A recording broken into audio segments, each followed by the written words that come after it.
And welcome back now to Face the Nation. Mark Kelly is known for his career as an astronaut, commander of the space shuttle, as well as being former Congresswoman Gabby Giffords' husband. She, of course, was seriously injured by a gunman.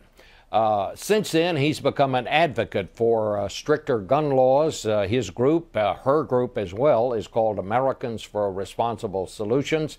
He's in Tucson this morning, and Mr. Kelly, we certainly welcome you and know you're coming back to Washington this week to try to work and lobby Congress as it begins work on some sort of overhaul of our gun laws.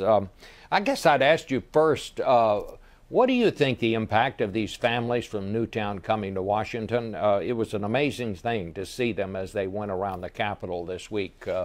What did you think of their efforts here? You know, Bob, statistics are one thing, but real people meeting in a congressman or congresswoman's office, has it's a real connection to how gun violence in particular, affects people in our country. I mean, I think it's incredibly impactful. I hope they get the opportunity to meet every member of Congress before we come up on these votes in the Senate and then the House. Do you think, what do you think is going to happen?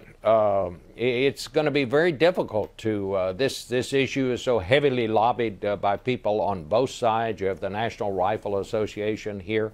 You heard Senator Manchin and Senator Toomey this morning, who've come up with a bill to try to reform this whole business on background checks. Where do you think this thing stands right now?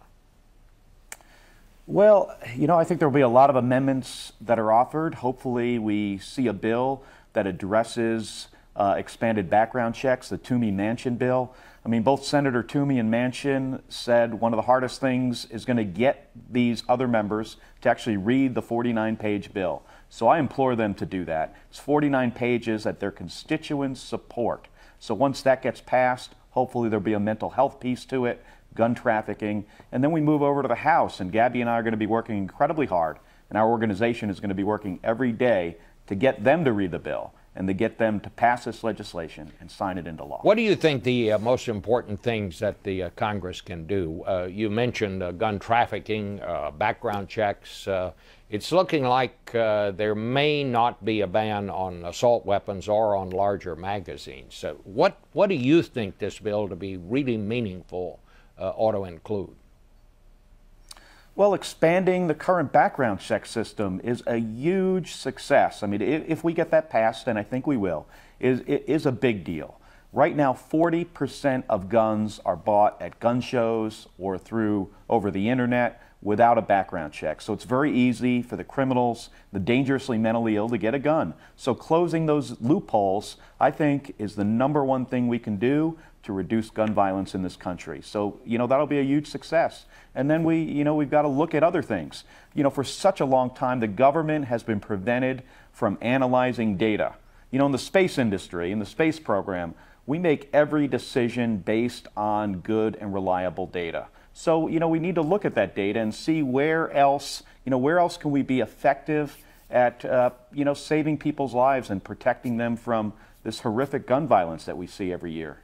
I was interested to hear Senator Rubio, who was on the broadcast earlier, suggesting that maybe legislation on guns really isn't very effective. Do you think that laws can be designed that can really make things safer for all of us?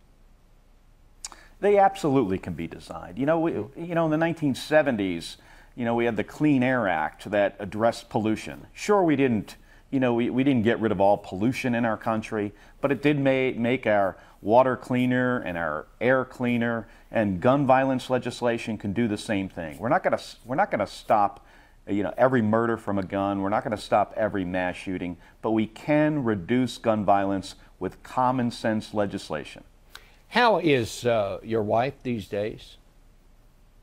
Gabby's doing great. She works really, really hard at her rehab. She does physical rehab, occupational, speech therapy. She's now re-energized by being involved in something that's going to improve people's lives. So she's doing great. She's got a great attitude. She's looking forward to being in Washington next week. We're going to be on Capitol Hill. We're also going to be there to honor one of her former colleagues, Gabe Zimmerman, who has a room in the Capitol Visitor Center being named after him. So she'll be meeting with her former colleagues, and we're going to be continuing to push for this expanded background check bill, and hopefully we'll get it through the Senate and over to the House. All right. Well, Mark, it was great to hear from you this morning.